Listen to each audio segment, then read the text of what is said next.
How's it going, YouTube? Please like this video and subscribe to the channel if you haven't already. We're getting you ready for Week 7 up next on Kokomo Friday. Alcantara, Soroka, you look so good in Boca. Peralta, Manoa, Balzac, Ferrarinola, Giolito, Castillo, Yoshida, Mosuke, Giancarlo and Fado, value so high, but ADP so low. Frank Clubs, hit some kind of Joe. Now let's get on with the show.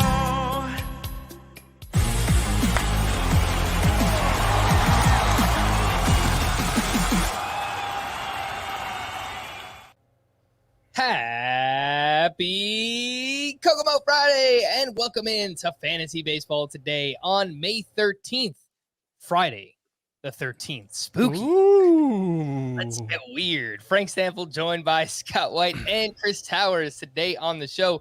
We're going to recap all of Thursday's action. Not really much going on. Week 7 sleepers, 2-star pitchers, and players who have had bad luck so far this season. Of course, for Friday the 13th, courtesy of Scott White. Great idea. All right, but first, let's jump right in. Oh my goodness gracious! Come on, Scott, take a little credit. You know, you're just... Well, I came up with the idea. I have no idea what list of names you are about to present to us. I don't know that out of... All right, so obviously I make a rundown every day. I think Scott might look at one rundown per week. Is that accurate, Scott? At least one, maybe? When are you done with the rundown? Like right before we start. Exactly. Like if I started preparing then, we'd Oh, all be no, in trouble. of course. But I always Oh. throw like some little notes in there in case you want to. Anyway. Oh, my Yeah. goodness gracious. Who do you got, Scott? Let's start there. Okay. I can't remember who I told you. Oh, yeah, Josh Winder. Josh Winder was not so good this time. Not so good this time after I hyped him to the hills and even recommended him as a streamer sleeper. A Meryl Streeper. Even after I recommended him as that against the Astros, well, it didn't go so well. He gave up 3 runs on 6 hits in 3 1/3 innings, 3 earned runs, 4 runs total. Had more walks, 3, than strikeouts, 2. And some other weird things going on. Like the velocity on his fastball was down 1.3 miles per hour. He actually threw his fastball a lot more than usual in spite of that. Normally he's almost even with the fastballs and sliders, which has obviously been a more successful formula for him than this. And actually at one point during the game, Rocco Baldelli came out with the trainer, and I haven't seen any kind of follow-up as to what was going on there. They didn't take him out, but raises a little concern that maybe there was something going on physically. I think I'll just chalk this one up as a misfire for him, not for me. And, especially the fact that he walked 3 in 3 1/3 innings, his minor league track record with walks is just so good.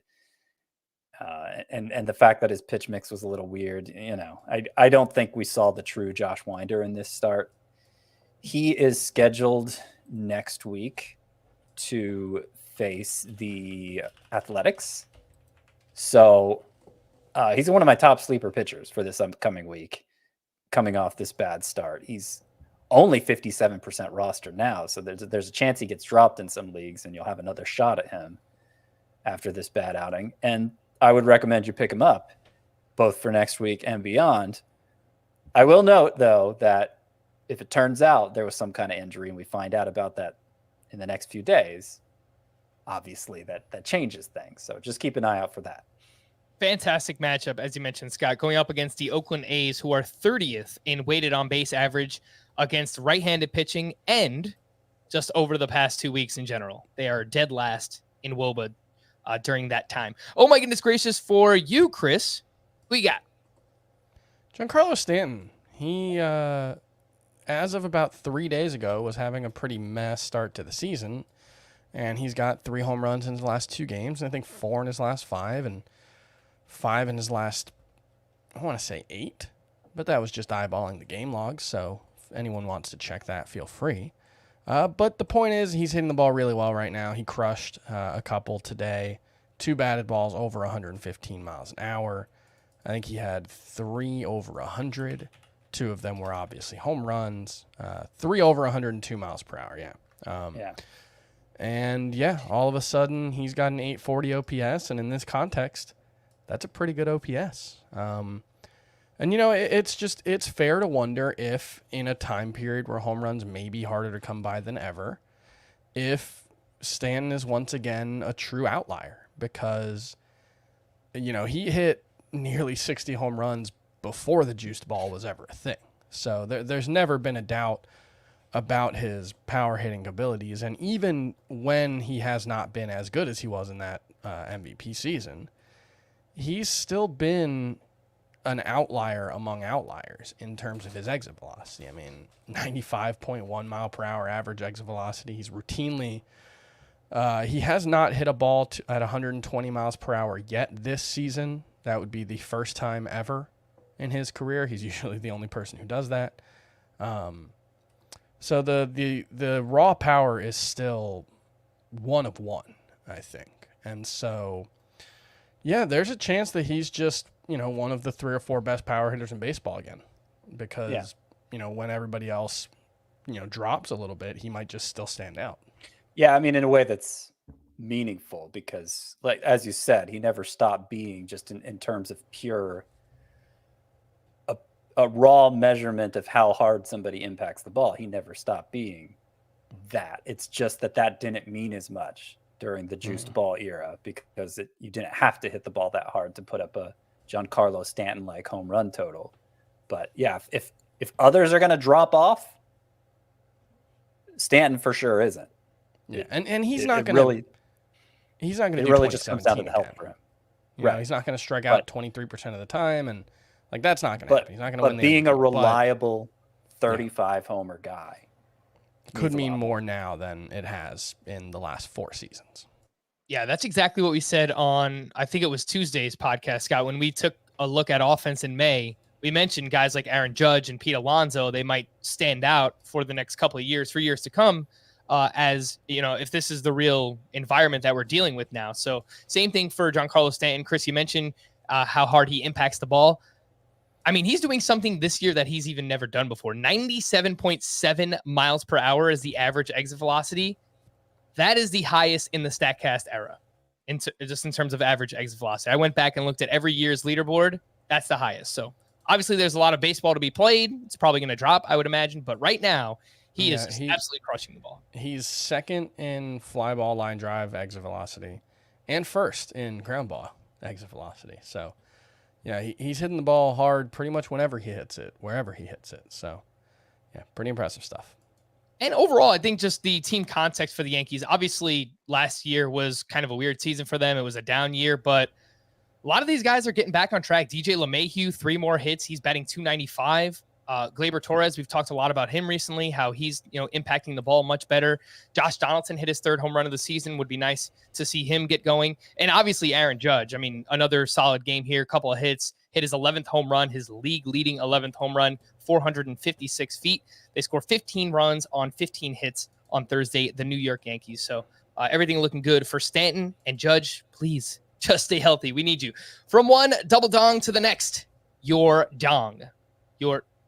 pause. Double dong for Yordan Alvarez. He went 3 for 5, 2 homers. He's now up to 10 home runs overall. And his barrel rate, average exit velocity, hard hit rate, all 97th percentile or better. He's just absolutely crushing the ball. What's up, Scott? StatCats page looks like Urkel's report card. It's like 98s and 99s all over the place.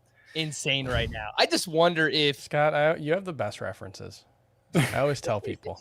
You've got the best references. Well, thank you. I just wonder if Alvarez stays healthy for another entire season. Obviously, look, it's early on. It's May 13th.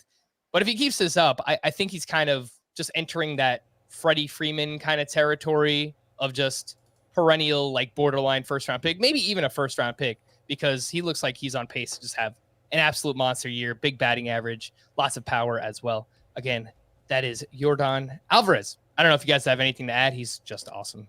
He just hasn't had the batting average yet. That's the only thing. 288 for his career. That's very good, but it's not. Freddie Freeman, we typically think of as more of a 300 guy, but I'll also say Yordan Alvarez is very, very capable of 300 or whatever 300 looks like in this offensive environment. It might be 295. Yeah, so he's got the batting average up to 276 after today, and his expected batting average is 319. So if we can get there, that would be awesome. Yeah. Let's take a look at a few hitters that are not performing well right now. What do we do with these two? I guess, oh my goodness gracious, on the other side here, Tyler O'Neill goes 1 for 4 with 2 more strikeouts. He's now batting 200. The strikeouts are actually down a little bit from last year. He is just kind of lost right now, just not impacting the ball nearly as hard as he did last season. Scott, what are you doing with Tyler O'Neill? I don't think we're dropping him, but somebody's probably wondering if they can. Yeah, no, somebody was just asking me about it on Twitter today, and I don't think I responded because I'm just so tired of having to talk people out of dropping people. But the thing you mentioned, Tyler O'Neill isn't really impacting the ball hard yet. And in kind of an odd way, I take that as a good sign because we know how he's capable of impacting the ball, and it is elite. It is something few players can do, and it's the sort of impact that is going to continue to thrive in this environment whenever he starts making it again. And when there is that question hanging over every hitter who's off to a bad start, like, is he still going to be good with the way the ball plays now? I think that counts for a lot. Like, if Tyler O'Neill, unless he's just lost all year, as you put it, Frank, and I think if that's unlikely, it's going to last all year, then I feel confident saying O'Neill is somebody who's not going to be ruined by the environment. All right, so you're holding even in, let's say, a 3 outfielder head-to-head points league. I mean, you go to something as shallow as that. I think dropping most anybody's on the table. I would try to hold on to him. He's still in my top 36 outfielders. I haven't moved him down yet. I'm giving him enough of the benefit of the doubt. The one thing I will say is, like, we had seen him in the majors before 2021, and for all the raw power and physical ability that we've always known he's had, he didn't put it into games very often. I mean, his hard hit rate in 2020 was 39%, 37% in 2019. Those are pretty good marks, but a far cry from 52% where he was last year. Average exit velocity was 88 and 89 miles per hour those 2 seasons. And, we're not talking about huge sample sizes, but they were, it was about 450 combined plate appearances between 2018 and 2020. So it's possible that he just had one really great season and had one of those years where, Giancarlo Stanton is the kind of power hitter where even if he's not making a lot of contact, the contact that he makes tends to be pretty good. But there are guys with a lot of raw power who just, for whatever reason, don't have the swings tuned right and, only make really good contact occasionally. And maybe Tyler O'Neill's that kind of guy. He's got that kind of swing and miss potential or risk profile, I guess. But I'm willing to give him more of a benefit of the doubt based on how good he was last year. But I'm not ruling out the possibility that he's just, a one-year wonder. Yeah, the quality of contact way down. As I mentioned, average exit velocity down 4 miles per hour year over year. Hard hit rate down 16 percentage points. And the home run to fly ball ratio. Last year it was 26%. This year it's 7%. So just down dramatically. But just to put it into perspective, you say the average exit velocity is way down. It's way down to the 50th percentile. So it's down to average as opposed to superlative. Yeah, but that's what he needs, right? For someone who strikes out as if you much strike as out he 30% does. of the time. Oh, I get it. Yeah. I'm just saying, like, that goes to show you how, like, we're wringing our hand, we're wringing our hands over it, and it's something half the players in the league would like to have as their average exit velocity. Yeah. I mean, it was a real skill for him last year, the way that he was absolutely crushing the ball. It's just we're not seeing that right now. All right, so we'll hold Tyler O'Neill. How about Spencer Torkelson? The prospect with the Tigers just looks completely lost. Hitless in 5 straight games. He's batting 146 with a 33% strikeout rate. And I wonder how long before we see a demotion there, because he just seems completely overmatched right now. Chris, the roster rate for Torkelson is 75%. Do you think that should continue to plummet? Yeah, I don't see much reason to view him as a must roster player. And outside of maybe, even 12-team roto leagues, I think he's fringy, but I would try to hold on to him. But anything shallower than that, I think you can probably drop. The one thing I will say is, like, he's striking out a ton, which is bad. His whiff rate's not as bad as his strikeout rate. His strikeout rate's 6th percentile. His whiff rate is 36th percentile. He's not really chasing a lot of pitches outside of the zone right now.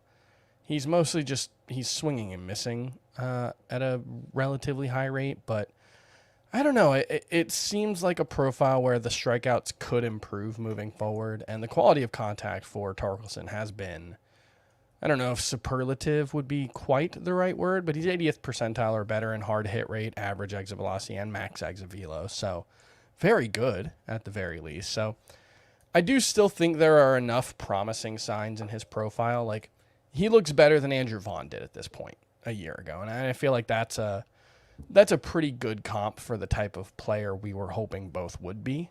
Maybe Torkelson was a little better as a prospect, but I think they're fairly similar in, like, guys that we hoped would be good power hitters who made a lot of contact. So I still have faith in Torkelson figuring it out. I do too. I think long term, yeah. I'm kind of worried right now. Go ahead, Scott. I don't know that worry is the word I'd use. I mean, he's beginning his major league career. The results haven't been great. Some underlying signs are good. He's beginning his major league career, and I think the more time passes like this, where these high profile call-ups struggle right out of the gate, and we've seen it. I feel like it started in 2020, so we're in season 3 of that. I think the more we have to accept that that's the reality again. For most of my time covering fantasy baseball, that was the reality. Most players, when they're first called up, are not that usable in mixed leagues. And we went through the stretch of several years where everybody who came up was awesome. It probably correlated with the juice ball, quite frankly. So I forget where I was. I dropped Spencer Torkelson in a 12-team head-to-head points league. That's with only the 9-man. I have space to pitchers. Scott, your audio is kind of like coming in and out, Scott. So I don't know. It shouldn't be doing that. Do you hear me now? I hear you now. It's because you're doing your Scott thing. You're rocking back and forth, and so you're Torkelson's out on edge. Yeah. I did drop Spencer Torkelson in a head-to-head points league because I can't devote that in that kind of format. I can't devote a bench spot to waiting for a player to figure it out, because as with Andrew Vaughn last year, it may not happen in his rookie year at all. Mm-hmm. So, something deeper than that, like a roto league, holding on to Torkelson, but you got to keep you can't necessarily bank on him bouncing back or having a rookie breakthrough. Okay. I agree that I would like to hold him if I can, but say he's just the worst hitter you have, Scott, in a roto league. Would you drop him for a few first base players emerging right now? Juan Yepez, Josh Naylor, Luke Voigt, under 60% rostered. Would you drop him for all 3 of those? I think if I had to, I would. Yeah, I think so. Yeah. Void is the one that I would most be willing to do it. But I would start Naylor and Voigt ahead of him for sure, and probably Yepez right now. But I would prefer to not have to drop him if I could. I'm pretty big into Yepez, the dispenser. That's what we should call him. I like that. Dispensing hits and home runs. I think Thursday was actually the first game he didn't get a hit, unfortunately. But, I mean, he's been amazing up until then. So, He'll be fine. And he's been batting cleanup too, Juan Yepez for the Cardinals. So I mean, he's a defensive liability. That's why he wasn't high on prospect lists, because the right-handed hitter, corner guy who can't run tends to not be viewed favorably by prospect hounds, because it's hard for that guy to break in. But the Cardinals have started him literally every game since he got called up. Some in the outfield, a lot of DH. They seem to really want his bat in the lineup. All right, let's take a look at some of these hitters with bad luck so far. Friday the 13th, unlucky players, and we'll start with some notable hitters. Chris, all right, Chris, your job for, if you can find or come up with any kind of spooky names for these hitters that we're about to mention. Okay. That's your job. Notable hitters with bad luck. Whit Merrifield, of course, batting 164. His XBA is 266. Jesse Winker, 204 batting average. His expected batting average is 302. Gleyber Torres, 222 is the batting average, 314 XBA. Nelson Cruz, 170 batting average, 251 expected batting average. And then two White Sox hitters ranked very highly. Luis Robert, it's very interesting, 284 batting average. His XBA is 362. He is crushing the ball, and he's not striking out very much. So we could just see a massive batting average takeoff for Robert at some point. And then, of course, Jose Abreu, we've mentioned a bunch recently, 211 batting average, 279 XBA. Scott, is there a name or two on this list that you are especially interested in buying low on right now? I would say, the two who were drafted highest, which would be Luis Robert was on this list, right? Yeah. Mm-hmm. Yeah. But Luis he hasn't Robert, necessarily been bad, but yeah. right. So are you saying how low could you buy on him? I guess that's a fair point. Yeah, probably not. I think Whit Merrifield you could buy for as much freak out as Very we're getting low. for people on Whit Merrifield. I think there are probably some Whit Merrifield drafters, particularly if it's not like a roto league where you're depending on those steals, who are on the verge of dropping him. And I don't think that's justified. I think in a way, because he's historically been such a good line drive hitter, I think he might be well suited for this environment. His line drive rate is way down this year, so he's obviously he's not going hitting line drives. But historically, he's been one of the most bankable hitters as far as that goes. So I expect him to get back to that. The others, I have my doubts. One follow up, Whit Scaryfield. There you go. Solid. It's almost a slam dunk when you hear it. Yeah, I'm not sure about the others. I guess, we all had some doubts about Jesse Winker coming in. He might be the top choice in a points league just because of the plate discipline. But otherwise, I guess it would have to be Nelson Cruz because of the track record. I mean, there's a chance he's just fallen off because of age, but I'm willing to give him the benefit of the doubt. It's still early enough for that. I think he's the one I'm least likely to buy, and it's just because of the batting average. Because of the age, rather. His ground ball rate is a career high 56%, which, that should normalize, I would imagine, for most players over the course of a season. He's never hit that many ground balls before. But I just wonder, maybe he's having trouble lifting the ball at this age. It's, a little bit harder to get out of bed nowadays for Nelson Cruz. I don't know. It's just, he's the one that I'm least likely to buy, I guess. In theory, just looking at the data, he seems like the sort of true power hitter who should continue to hit for power in an environment where power is suppressed. So obviously he hasn't yet, but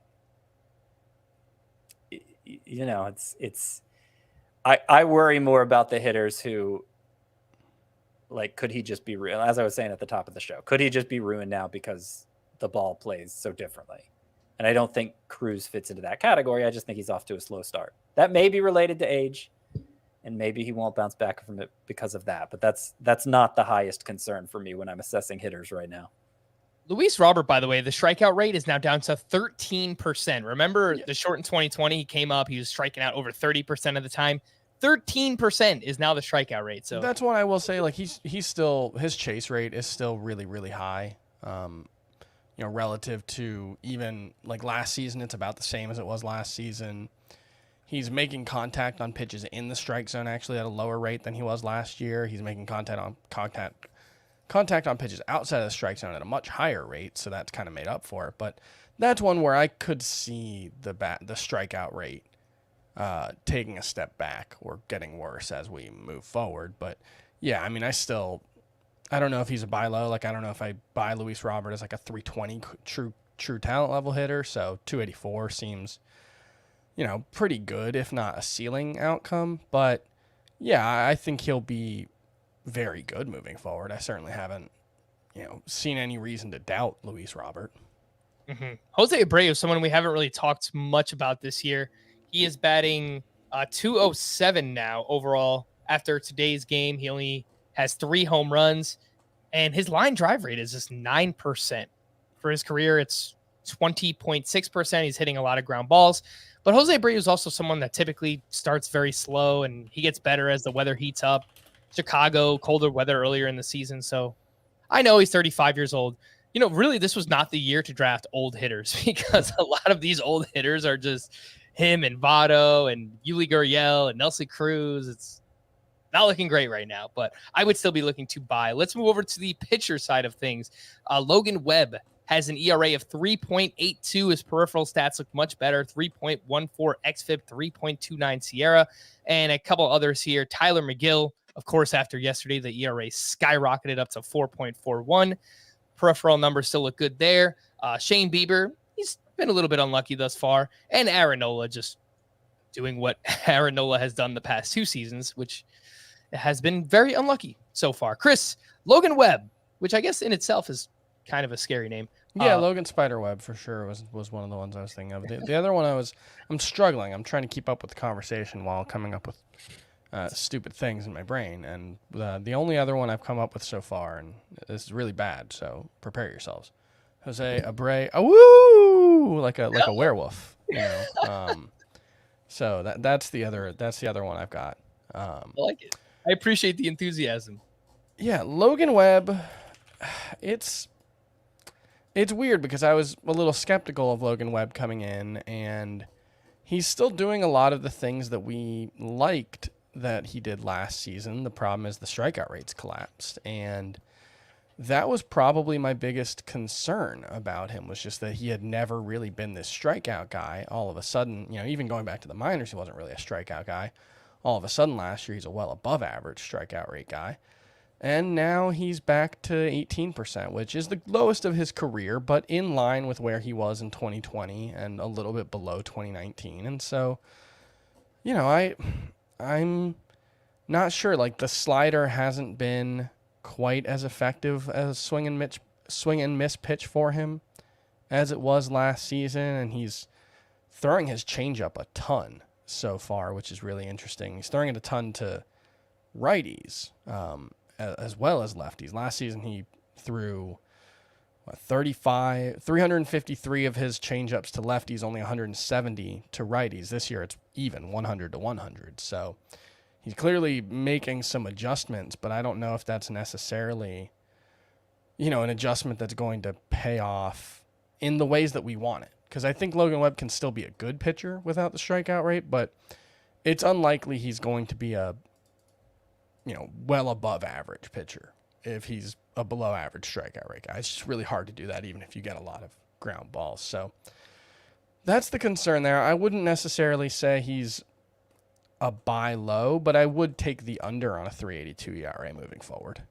I agree with that. The fastball, something that stands out to me, down exactly 1 mile per hour year over year for Logan Webb. And he dealt with a shoulder thing last year, but he returned and he was awesome. So I don't know that the shoulder actually matters at all here, but I think it's worth bringing up when the velocity is down a little bit for him. Yeah, I have concerns about Logan Webb, and he's probably... Well, there's only one of these pitchers that I think I'd be that likely to buy on, and that's Aaron Nola. We can get to that in a minute. Logan Webb's swinging strike rate, the strikeout rate is way down. The swinging strike rate is actually much closer to last year than in previous years of his career. It's a solid swinging strike rate. It's a swinging strike rate of a guy you would expect to strike out a batter per inning. And he is throwing his changeup more this year,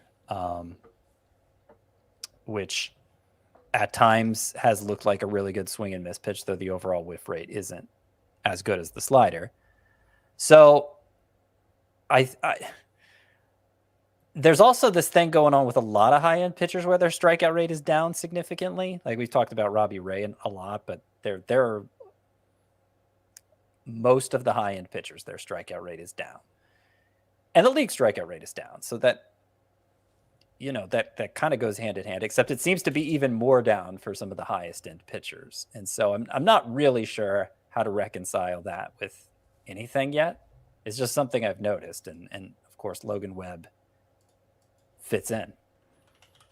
Let's talk about Aaron Nola, who has a 3.83 ERA. His xFIP is 2.62. His Sierra is 2.52. And the issue for me last year was that his ground ball rate was much lower. He was giving up all these fly balls, and it seemed like he really was unlucky. It was just some starts where just like hit after hit and things would snowball and get out of control for Aaron Nola. The ground ball rate is back up. A 52.5% ground ball rate for Aaron Nola thus far, but it's just like, once again, it's happening. He is the anti Marco Estrada, but yeah, I mean, prior to this most recent start, he had a 3.38 ERA. You could argue he was actually one of the luckier pitchers because his FIP was higher than his ERA, and one start in which he didn't allow a home run and allowed a lot of hits on balls in play flipped that, so that now he looks like one of the luckier pitchers. All of which is to say, the 3 starts prior to this last one looked amazing. And then in this last one, he got BABIP to death, which may have had something to do with the Phillies defense being bad. You mentioned the ground ball rates up this year. With a bad defense, that may not actually be the best thing. But his home run rate is suspiciously high, especially given the league context. And it was front loaded. Like, he gave up 4 of his 6 home runs in his first 3 starts, then had 3 amazing starts, then had this start where he got BABIP to death. So all in all, I feel like Aaron Nola's on the right path. Isn't that just Aaron Nola in a nutshell, though, Scott? Like, the way you just described Aaron Nola, I'm like, just look at his year-over-year ERA. It just feels like that is Aaron Nola. He's frustrating, if nothing else. Go ahead, Chris. It is worth noting he has the best expected WOBA on contact of his career, and that's, within the context of last year's expected stats. So in this context where the ball's not traveling as far, it would likely be an even better expected WOBA once, we have a better understanding of what the context of that is. So it does look like Aaron Nola is, if not, pitching better than he has in the past, at least certainly no worse. And, obviously we thought that he was going to bounce back this season just because there wasn't really a good explanation for his struggles last year. He gave up too many home runs. His ground fly ball rate was high, but even then, his peripherals were all really good. And maybe he's just at the point where he's a guy who underperforms his peripherals moving forward. There are a handful of pitchers like that who over or underperform, but generally speaking, I think you would bet on him pitching to his peripherals, and his peripherals are mostly very good. So I'm still in on Aaron Nola for sure. Shane Bieber is the one, and we've talked about him a decent amount this week already, but pretty panicky about Shane Bieber right now. I think it's going to be really hard for him. Like, he's someone who, if he keeps throwing 89 miles an hour with his fastball especially, I think he might just be a guy I bet underperforms his expected stats or underperforms his FIP and those, just because he's going to get hit so hard. I'll reiterate that while I agree with you, if he continues to throw it at this velocity, according to The Athletic, both he and the Guardians coaching staff think the velocity drop is mechanical based on bad habits he developed, and that they sound pretty confident he's going to be able to overcome it, which I don't know. Maybe that's just a rosy outlook of theirs, and we shouldn't base our analysis on that, but there it is. That's what they're saying. The one thing I will say is I looked into that because I wrote about him 2 days ago, and that was about 2 weeks ago that piece came out, and his velocity is actually down since then. Yeah, so no, that's the more concerning thing, I think. But it's not like that they're aware of the problem more than they're aware of the solution right now, but they feel confident it's something that he's going to be able to fix. I mean, it's not, it's not like flipping a light switch, unfortunately. All right. So those are our Friday the 13th unlucky players. Friday the 13th, by the way, of course, classic horror series, Jason Voorhees.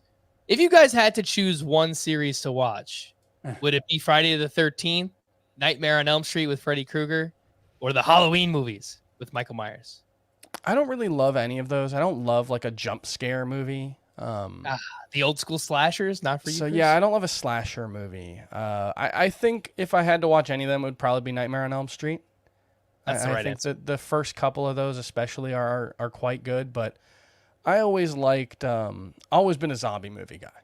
Love zombie movies. Love slow zombies. I don't love the fast zombies. I feel like the fast zombies take something out of it, Like there's something to like, oh, I could outrun these guys, but like, can you? Yeah, No, you like can't. when it becomes a matter of your carelessness as much as anything. If you think about it, The Walking Dead are really us. So yeah. Also, There you go. Are you ready for this one? I'm ready. The Akil Babadook.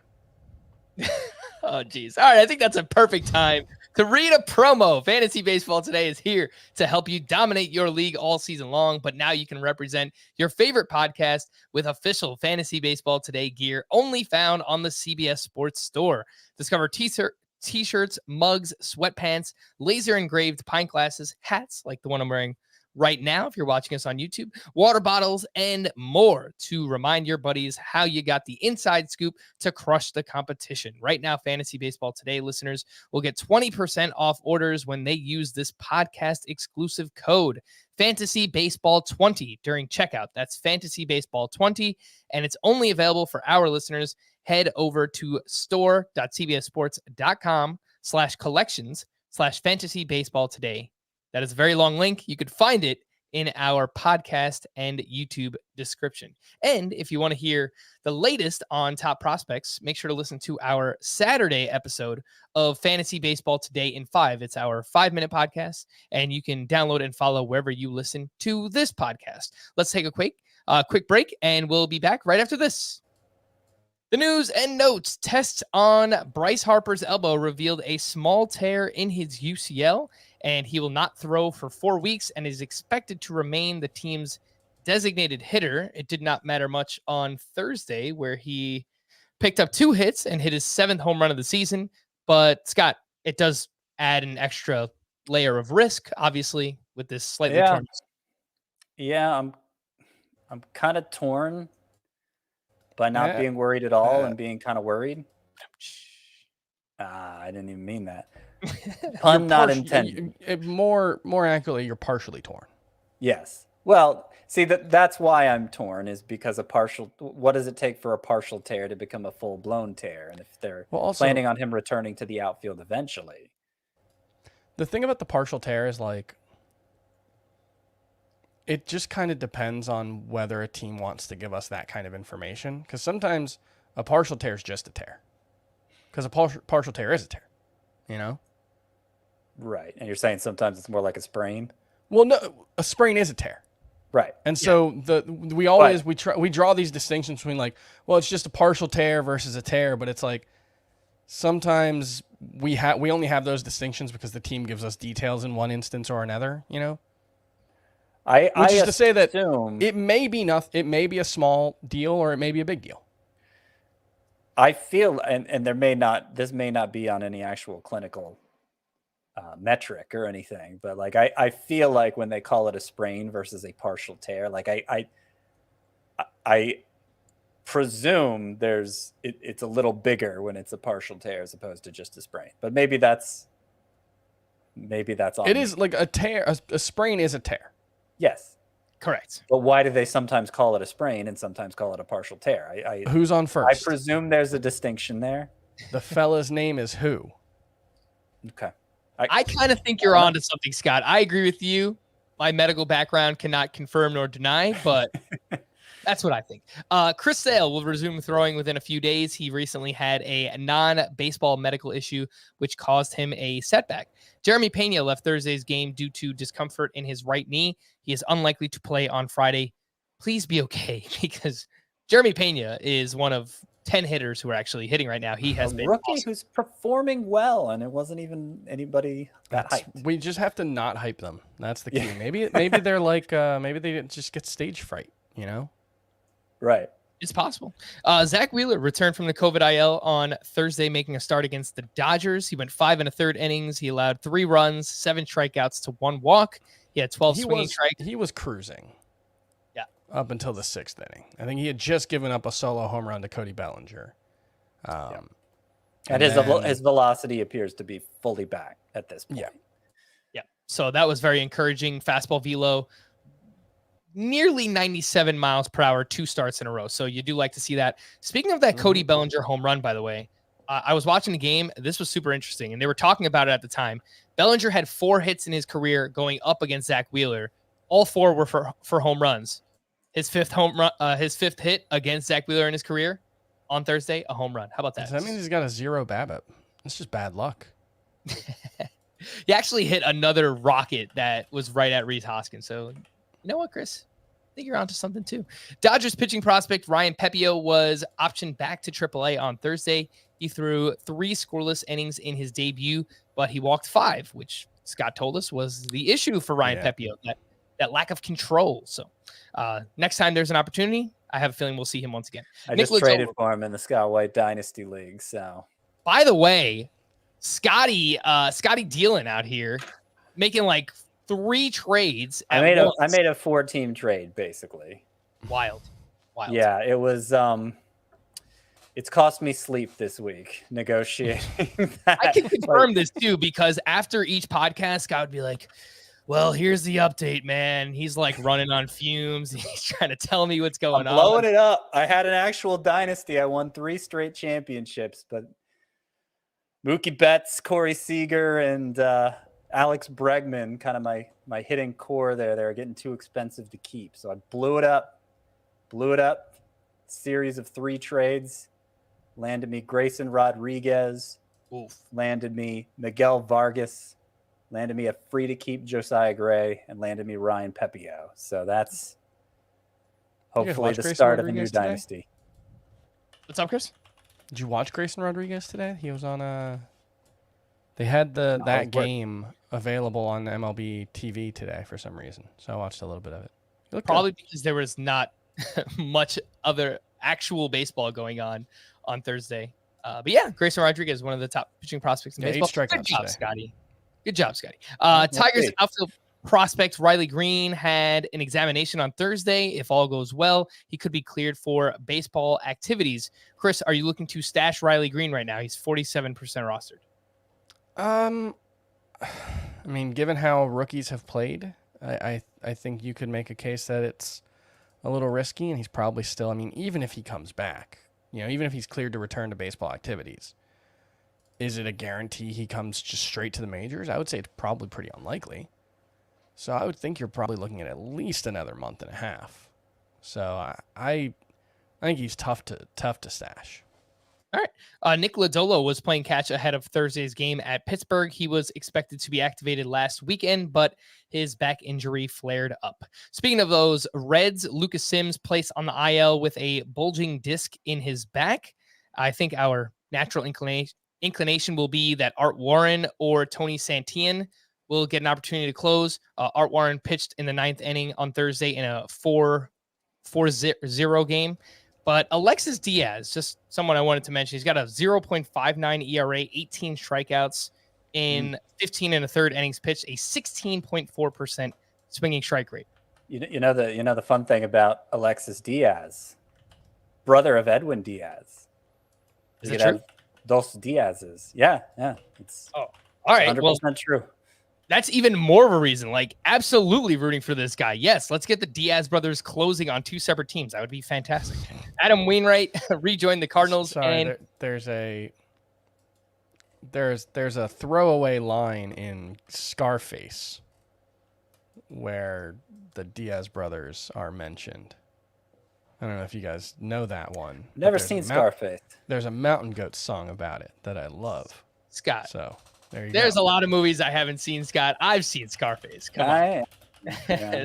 I believe the line is not one we could say in the show, because I believe the line is "bleep the bleeping Diaz brothers," but that's not how we Yeah. feel about these Diaz brothers. No, The thing about Scarface is it's not quite critically acclaimed. Like, the subject matter doesn't really interest me, It's not. and it's not quite critically acclaimed enough to overcome Scott, that for me. I'll tell you know? this: it's not a good movie. No, it's It's entertaining. Is it a It's cult not classic? good. Technically, Chris, is it a cult classic? Would you call it that? I don't know. Yeah, it's a cult classic. Well, worth watching for sure. I'm about it. Mitch Haniger may not return until July because of his grade 2 right ankle sprain. Orioles closer Jorge Lopez is expected to return Friday, but I've been very impressed with Felix Bautista in his absence. Doesn't mean anything, but if Lopez struggles, there's someone there waiting.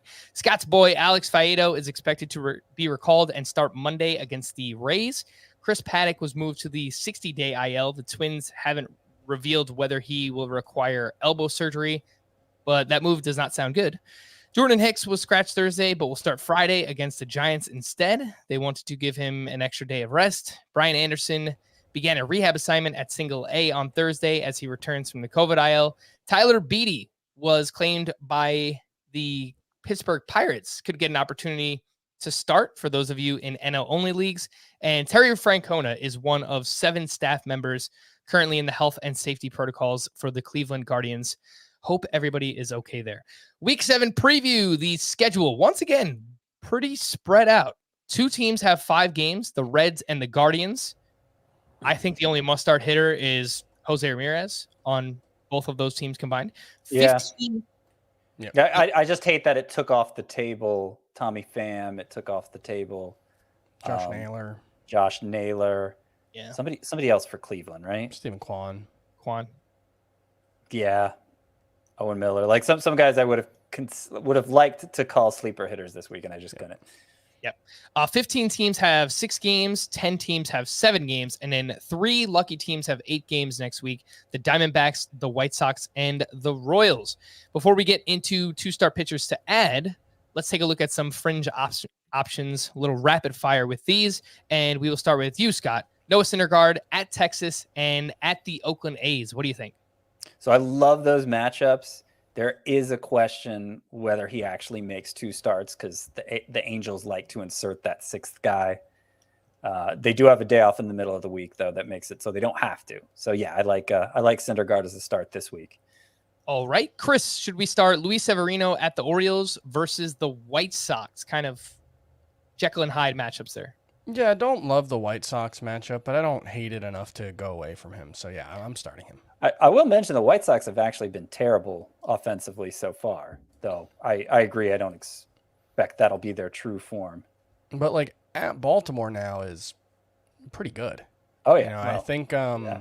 I saw an analysis from, I want to say, it was one of the MLB writers. I think he said the StatCast data indicates they've lost 9 home runs at Camden Yards so far, which equates to about 50 over the course of a season, which was right in line with what they expected prior to the season. So that's a lot. Yikes. That's not great. The White Sox, by the way, 26th in weighted on base average against right-handed pitching. So an okay matchup, actually, for Severino there. Tyler McGill coming off a rough start going up against the Cardinals and at Coors Field. What do you think, Scott? I mean, it definitely makes him less than must start with the 2 starts. But I think that last start was kind of fluky. And even with the Coors start, I'd lean yes on McGill. All right, Chris, Merrill Kelly at the Dodgers and at the Cubs. One good, one bad. I think that's fine. I don't think he's, it makes him like less than must start, but I think it's pretty good. All right. Miles Michaelis pitching well right now. Another one at the Mets, at the Pirates. Scott, one good start, one bad. Yeah, I think you got to keep rolling with Michaelis. All right. Tony Gonsolin versus the Diamondbacks, and at the Phillies. Philadelphia could be a tough place to pitch. Gonsolin doesn't really go too deep into his starts. What do you think, Yeah, Chris? that's what I was thinking. Is like you might get like 9 innings out of him in a 2-start week, and he might walk 9 hitters in those 9 innings. He might give up 0 man. runs. That's rough. But yeah, I would start him. Yeah. That was a weird way to go about that, but okay, let's start Tony Gonsolin. Scott, Alex Wood at the Rockies and versus the Padres. Kind of rough. Yeah, I'm actually not even in my 2-star pitcher rankings here. I have him outside of even the points league only section. He's just a flat no for me with 2 rough matchups, 1 at Coors Field. Hasn't been that effective this year anyway. Okay. Chris Flexen. That's Alex Wood, by the way. Just repeating the name. Chris Flexen at the Blue Jays at the Red Sox. And Chris, this one might seem obvious, but he's 55% rostered, so he's on a lot of teams. I really only like him at home for the most part, so I would probably go away from him here. All right, and last one, Madison Bumgarner. He's pitching well, but he's at the Dodgers and at the Cubs. What do you think, Scott? It's a no from me, despite the low ERA. Don't trust him. All right, so with that, who are some 2-star pitchers we can look to add and stream next week? Who do you have, Scott? Well, barely making the cut is Garrett Whitlock, who I think I told everybody would be making 2 starts this past week.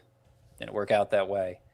Matchups against the Astros, against the Mariners. Astros actually haven't been great offensively so far. We don't believe that's going to continue.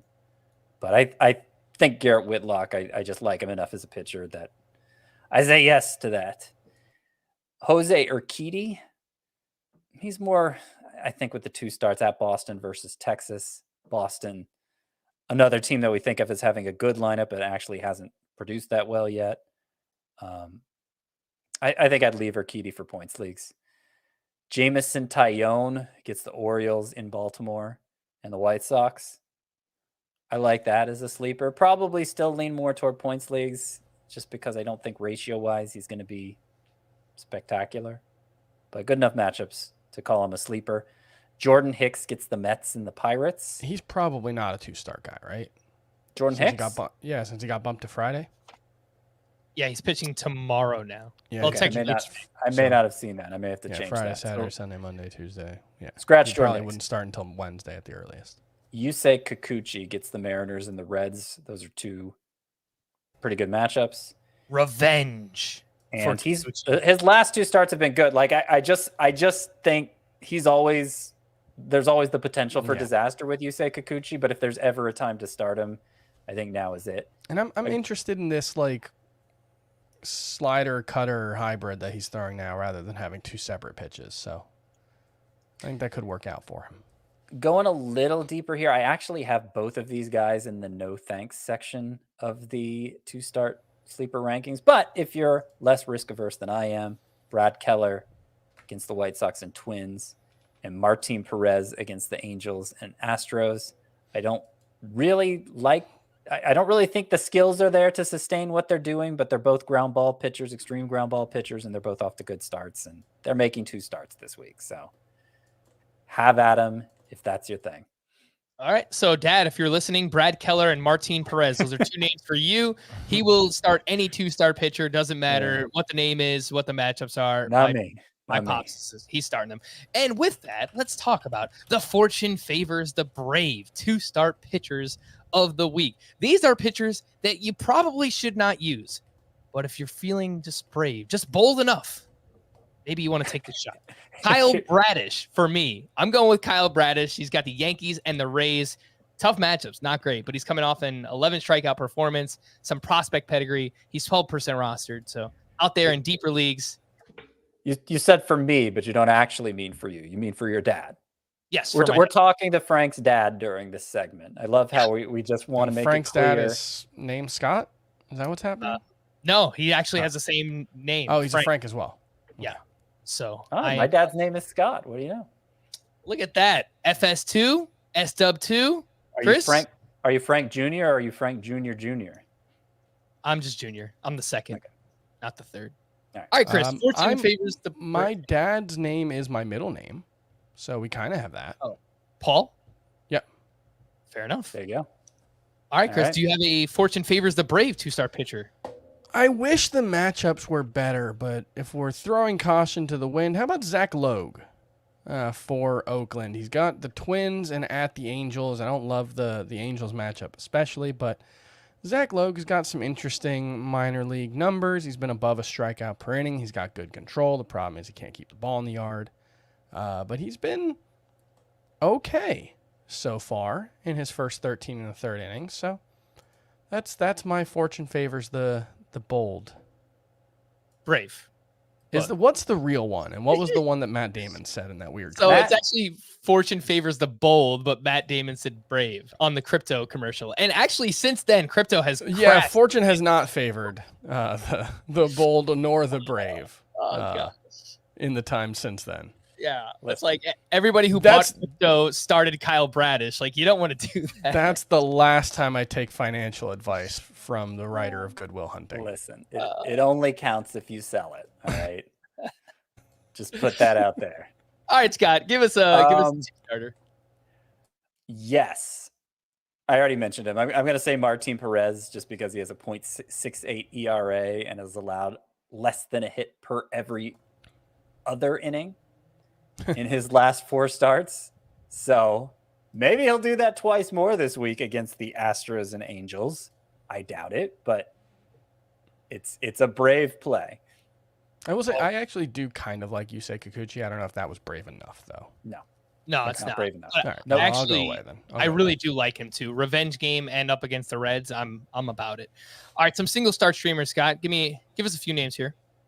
All righty, Aphrodite. Okay, so single start streamers. I mentioned Josh Winder against the Athletics. Then we have Jordan Montgomery. I feel like he's on this list every week, right? Is he always starting against the Orioles in Baltimore? He's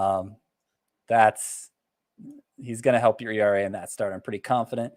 Drew Rasmussen against the Tigers. I like him. These guys are all pretty rostered. Yeah, that's about it. I mean, Josiah Gray against the Marlins, I guess, is okay. He's even more rostered. Mm-hmm. I was kind of liking Tyler Anderson against the Diamondbacks if you want somebody less rostered, but he just got throttled here on Thursday. Yeah. So that makes me feel less good about that. He was not facing the Diamondbacks. Who was he facing? The Phillies. Facing the Phillies, yeah. And he had been great up till that start. So, if you really need a true streamer, a guy who's only 50% rostered, I'll toss Tyler Anderson's name out there too. I have a few deep names. Chris, just give me a yes or no for these. Reed Detmers up against the Oakland A's. Huh? I don't want to get yelled at again like we did after the no-hitter podcast, but I think you probably want to go away from. I feel like Joe Musgrove wasn't great in his first start after the no-hitter last year, and I feel like he got stretched to 108 pitches. I think he'd thrown 80 in his previous start, so I would avoid him.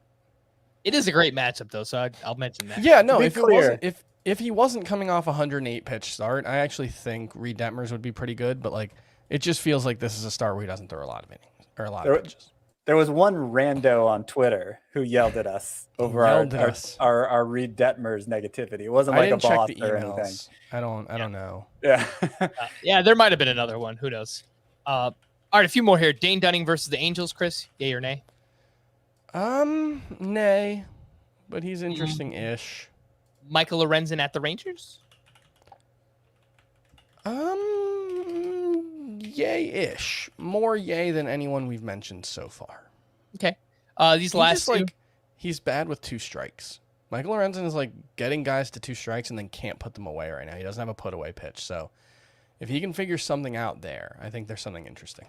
Jack of all trades, master of none. Jake Odorizzi versus the Rangers. Aaron Savali versus the Tigers.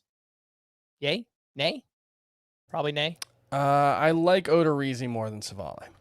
All right. Let's move over to the sleeper hitters with a solid minute left in the podcast. Scott, who do you have for this upcoming week? All right. So Andrew Vaughn has been out with a hand injury.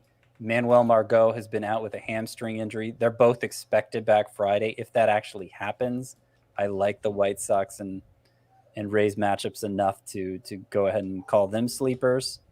Hunter Renfroe, he's been on a home run binge of late and has pretty good matchups this week, so I'd get him in the lineup. like Juan Yepez, as I mentioned, like Alec Thomas too. The Diamondbacks are one of those teams playing 8 games, and there are 4 lefties on the schedule, but he actually crushed lefties as a left-handed hitter, Alec Thomas, last year. So I don't expect that to be a problem, and they've kept him in the lineup against lefties. So I like Alec Thomas as a sleeper. The Cubs have the second best matchups. So Ian Happ and Patrick Wisdom are both on the list for me. By the way, part of the reason I like Vaughn is the White Sox have the best matchups of all. And let's see, anyone else? I guess AJ Pollock would be kind of he had a couple hits today. He's been cold, but with the White Sox having the best matchups, he makes the cut for me as a sleeper. Darren Ruff, he's only 11% rostered, but he's really picking it up at a plate lately, and the Giants begin this week at Coors Field, play 3 games there. So I like him as a sleeper as well. I'll also mention this is the first week where the Rockies are at home the whole time. So the pitchers, it's not especially favorable matchups as far as that goes, but they are at Coors Field for the full week. So, probably a good idea to start your Rockies too. All right, so Rockies, I know the Giants are going to Coors Field, and I believe the Mets are going to Coors Field as well. The best hitter matchups, Scott mentioned the White Sox, and then the Cubs, the Diamondbacks, the Royals, and the Astros. The worst hitter matchups, the Nationals, the Braves, the Padres, the Phillies, and the Tigers. A few leftovers here from Thursday's action. Chris, I saw that the Tyler Stevenson hive was coming for you on Thursday, 3 for 4 with his 4th home run. He's batting .349, a 1036 OPS. What do you have to say for yourself? There's nothing to say. He's so obviously performing over his head that, best of luck. I hope he keeps doing it. That's all I can say is I'm pretty confident Tyler Stevenson's not an above average major league hitter, but he's doing a decent impression of one right now, as long as you don't look under the hood at the underlying numbers. So, right. Doubling down. I love it. Each of Jose Altuve and Kyle Tucker hit their 5th home run of the season. Juan Soto hit his 8th homer. Yoan Moncada hit his 1st home run since returning from the IL. A few pitchers worth mentioning. Taijuan Walker, 7 shutout innings. He had 1 strikeout over those 7 shutout innings, so not overly excited about him. Nope. Connor Overton, he has allowed 2 earned runs or fewer in all 3 of his starts. He pitches for the Reds, in case you didn't know. He's 1% rostered. Scott, is there anything to know about Connor Overton? Well, the Reds are going to get Mike Minor back soon, so the Overton window may be closing here. I was going to make the same joke. Yeah. Or maybe they'll send down Hunter Green instead. But I don't think Connor Overton is. There's much to see here talent-wise. All right. Luis Garcia, back-to-back starts with exactly 9 strikeouts. This one was at the Twins. Notice he's just throwing his fastball and cutter a lot more this season, and it's working well for Luis Garcia. Dylan Cease, not his best. He allowed 6 earned runs on 6 hits, but of the 12 outs he recorded, 11 of them were via strikeouts. So I saw a lot of this was either a really good start, a really good bad start, or a really bad good start, or I don't know if Dylan Cease was good or bad in this start on Twitter, and he was bad. Right? He had a 13.5 ERA and a 2 whip. Just because he got a lot of strikeouts, he was bad today. It's okay. But if I have him in a roto league, I'm not worried about it. No. I'm just. I feel a little bit better. The start makes you feel better about him, even if the result was bad. I don't know if it makes it doesn't change my view on him. He didn't pitch well today. Yeah, and I just think overall, the ratios. They stunk in the start, but the fact that he gave you 11 strikeouts, I mean, that's a pretty good consolation prize. Yeah, that's sure perfectly fine. The call to the bullpen. It was a bad start. I don't know why people were unwilling to say that. All right. Danny Jimenez for the Oakland A's picked up his 6th save. He is 43% rostered. Just kind of looks like the closer right now if you need one of those in a roto league. For the Orioles, Felix Bautista recorded the final 4 outs for his 2nd save. Bautista has a higher strikeout percentage and a lower walk percentage than Jorge Lopez this season. And he throws hard, 13% swinging strike rate. Just saying, if Jorge Lopez falters, Felix Bautista looks interesting. Was there a reason why Lopez wouldn't have been available in this game? He's on the free. Yeah. Okay. All right. Yep. And then for Texas, Joe Barlow allowed a hit and a walk, but picked up his 6th save. He is 72% rostered, could be out there in some leagues. To stream or not to stream for the weekend, let's start with Friday. Mitch Keller versus the Reds again. Marco Gonzalez at the Mets. Aaron Savali at the Twins. Drew Smyly at the Diamondbacks. Zach Davies versus the Cubs. Jordan Lyles at the Tigers. Nick Pivetta at the Rangers. And Jordan Hicks versus the Giants. Pivetta and Keller, if I had to start someone, I don't feel great about starting either of them at any point. And Jordan Hicks, I kind of just want to keep watching him and see if he can figure this out. But I don't think he's thrown more than 68 pitches in a start yet, so I don't think there's any way you can trust him. All right. And Scott's giving a big old head shake, so let's stay away. Saturday, we got Jacob Junis at the Cardinals, Michael Lorenzen at the A's, Bruce Zimmerman at the Tigers, Michael Pineda versus the Orioles, and Christian Javier at the Nationals. Yeah, this is a little more interesting. I could get behind any of these 5, to be honest. I think Javier would be my top choice. I think so. And Jacob Junis might be my second choice. They're both Sparps, for what it's worth. I kind of like Zimmerman, too. Yeah, I like Lorenzen. But like I said, I was writing about him for my weekend preview piece. It's going to be up tomorrow morning. And when he gets to 2 strikes, he has just a 37.5% strikeout rate. League average is 43%. And so that kind of sums up the whole thing. He's got good whiff rates on multiple pitches. He just hasn't been able to come up with one to go for strikeouts with, especially against lefties. He has a 10% strikeout rate against lefties. So he's still, I'm interested, but not starting yet. Michael Lorenzen. All right. And then we got Sunday, Hunter Green at the Pirates, Jose Quintana versus the Reds, Tyler Wells at the Tigers, and Austin Gomber versus the Royals. That start is in Coors Field.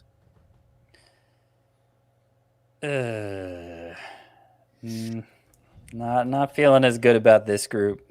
Don't love it. But you know what, Scott? I'm okay with Hunter Green. Some people need that streamer on the last day of the week on a Sunday. Hunter Green would be the one for me. The super high slider usage in the most recent start, I think that's a promising sign. So, yeah. The Pirates, obviously. I would take Tyler Wells at the Tigers. I kind of like. I'm going to go with Gomber, even though he wasn't good in his last start. Home away hasn't seemed to matter for him. So, Coors is always scary, I know, but at least it's the Royals. I'm going to say Gomber. Don't love it, but if you need it, that's my pick. All right, we're going to wrap there for Scott and Chris. I am Frank. Thank you all for listening and watching Fantasy Baseball today. We'll be back again on Monday. Bye-bye.